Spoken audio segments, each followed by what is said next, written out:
నా పేరు తెలీదా మేడం నీకు? తెలియడానికి మీరేమైనా సీఎమ్మా పిల్లమ్మా? అంతకన్నా ఎక్కువే. కడపలో మొక్కల బాంబు శివారెడ్డి. నా పేరు శివారెడ్డి. శివారెడ్డా? ఏం పిల్ల, పేరు వినగానే అలా అదిరిపోయావా? చూడండి మిస్టర్ శివారెడ్డి, ముందు మీరు ఇక్కడ నుంచి బయటికి వెళ్తే చాలా బాగుంటుంది. వెళ్ళటానికి కాదు మేడం నేను వచ్చింది, నీ మొగుడు రాజగారి అంత చూడటానికి వచ్చాను. ఆయన ఇంట్లో లేరు, ఆయన వచ్చిన తర్వాత రండి, మీకు మీరు వెళ్ళొచ్చు. ఏ పిల్ల, మీ ఆయన లేకపోతే నువ్వు నాలుగు కదే.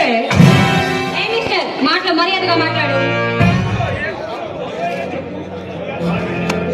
మర్యాదగా మీ ఆయన్ని ఎలక్షన్ లో నాపై పోటీ నిలబడద్దని నువ్వు మీ ఆయనకు చెప్పుకో. ఎలా చెప్పుకుంటావో, ఏం చేస్తావో నీ ఇష్టం, నువ్వు మానిపియాలి. ఆ మాట చెప్పడానికి నువ్వెవరు? నేను